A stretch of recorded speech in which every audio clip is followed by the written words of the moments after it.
Olá, colegas do meio acadêmico, sejam bem-vindos ao nosso novo episódio de Processo Penal da nossa série Academia.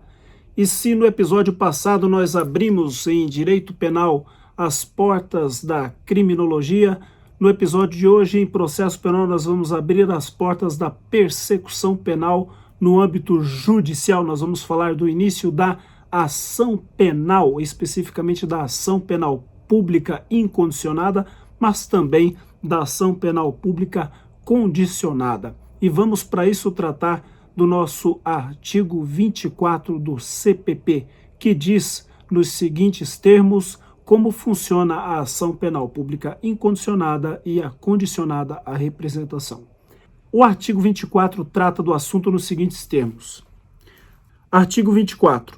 Nos crimes de ação pública, esta será promovida por denúncia do Ministério Público, mas dependerá, quando a lei o exigir, de requisição do ministro da Justiça ou de representação do ofendido ou de quem tiver qualidade para representá-lo. Parágrafo 1º. No caso de morte do ofendido ou quando declarado ausente por decisão judicial, o direito de representação passará ao cônjuge, ascendente, descendente ou irmão. Parágrafo 2º. Seja qual for o crime, quando praticado em detrimento do patrimônio ou interesse da União, Estado e município, a ação será pública. Pois bem, o que nós temos aqui nada mais é do que um corolário do artigo 129, inciso 1 da Constituição Federal, que diz que o Ministério Público promoverá privativamente a ação penal pública incondicionada. Isso é um mandamento constitucional que torna privativa do Ministério Público a ação penal pública incondicionada. E assim diz o artigo 24, que nos crimes de ação penal pública, esta será promovida por denúncia do Ministério Público e diz, mas dependerá, quando a lei o exigir, de requisição do Ministério da Justiça ou de representação do ofendido. Faz as ressalvas da requisição do Ministro da Justiça e da representação do ofendido, que são nada mais do que as ações dependentes de requisição do Ministro da Justiça ou de representação do ofendido, as chamadas ações públicas condicionadas à representação.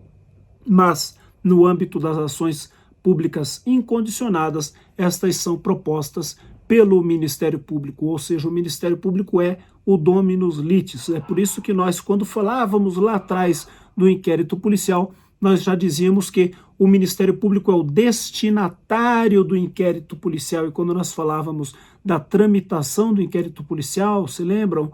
Quando nós dizíamos da tramitação do inquérito especificamente sobre o requerimento de dilação de prazo, que o Código prevê e cita uma tramitação entre polícia e juiz, mas que hoje na prática se desenvolve entre polícia e Ministério Público. Isto ocorre por isso, porque o direito na prática evoluiu e em razão do fato de o Ministério Público ser o destinatário do inquérito policial, hoje essa tramitação se dá de forma direta. Muito se fala sobre a evolução das carreiras para carreiras jurídicas, muito se fala na evolução dos demais agentes das outras carreiras para a condição de agentes políticos, e isso muitas vezes passa por uma tentativa de conversão no papel desses agentes, num papel interpretativo sobre a qualificação dos crimes, sobre a qualificação das condutas que se desenvolvem ou que se apercebem no ambiente criminal ou no cenário criminal que é detectado durante a ocorrência de um crime, quando em verdade o papel de análise sobre o conteúdo criminógeno, sobre o conteúdo criminal percebido na ocorrência de um crime, cabe efetivamente ao membro do Ministério Público, que se debruça sobre os autos de inquérito policial quando recebe, porque é ele quem faz esta análise sobre se ali aconteceu um crime e, havendo um crime, sobre qual crime teria acontecido, porque, como diz o artigo 24 do CPP e como determina o artigo 129, inciso 1 da Constituição Federal, o Ministério Público é o dominus litis, o titular privativo da ação penal. E nessa condição, o Ministério Público recebe autos de inquérito policial e ele atua nesse sentido, fazendo essa análise, buscando levar ao Poder Judiciário o melhor substrato possível para o melhor desenvolvimento persecutório possível na ação penal que ali se inicia. Ou seja, não é o produto que lhe chega às mãos que vai ser necessariamente o produto que vai ser levado ao Poder Judiciário. Nesse sentido é que, chegando às mãos do Ministério Público um determinado relatório conclusivo de inquérito policial com uma determinada investigação, não necessariamente este relatório conclusivo vai ser o objeto a subsidiar uma ação penal. É bem possível que este relatório, com aquele conjunto probatório, às vistas do Ministério Público não seja o suficiente. É bem possível que às vistas do Ministério Público diligências ali estejam faltantes e, a par de a autoridade policial ter concluído este relatório, o Ministério Público ali enxergue diligências que sejam faltantes ou de necessidade complementar e determine a baixa dos autos da delegacia para que as demais diligências que ele entenda necessárias, que ele entenda de complementação necessária, sejam realizadas para atender àquele óculo ministerial, porque o óculo ministerial com vistas à persecução penal a ser desenvolvida em juízo é diferente do óculo policial que visa o desvendamento do crime. São visões diferentes, nenhuma dessas visões é melhor ou pior, mas elas são evidentemente diferentes. A autoridade policial visa a elucidação do crime e, uma vez elucidado, o óculo da autoridade policial se vê satisfeito. O óculo do Ministério Público visa a condenação, é um óculo totalmente diferente e muitas vezes essas visões elas acabam enxergando uma necessidade probatória diferente. Então, nessa dualidade de vistas, muitas vezes a necessidade do Ministério Público é um pouco diferente da necessidade da autoridade policial e há uma necessidade de complementação da prova.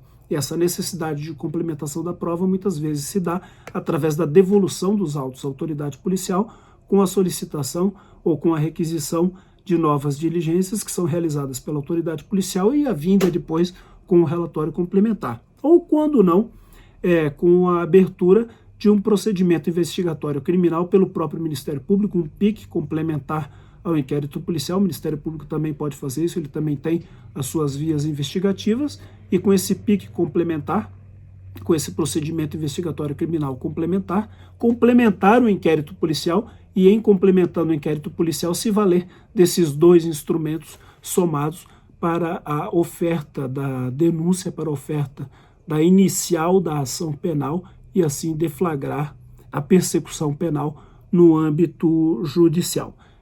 Noutra monta, as ações penais pendentes de representação dependem da representação do agente no prazo de 6 meses, sob pena de restarem infrutíferas as tentativas de persecução penal, não havendo representação, qualquer investigação ou qualquer registro de ocorrência que tenha sido feito se torna estéril e não gera nenhum efeito sequer de registro contra aquele que tenha praticado o delito. Portanto, fica aí a nossa passagem inicial pelas portas iniciais da ação penal. Ela ordinariamente começa com uma peça chamada denúncia, que no mais das vezes é interposta pelo Ministério Público. Há uma única exceção de uma ação penal pública não ser interposta pelo Ministério Público, que é aquela em que o Ministério Público perde o seu prazo e o particular ajuiza uma ação penal privada subsidiária da pública, mas eu confesso que em 23 anos de lide forense nunca sequer ouvi falar de uma hipótese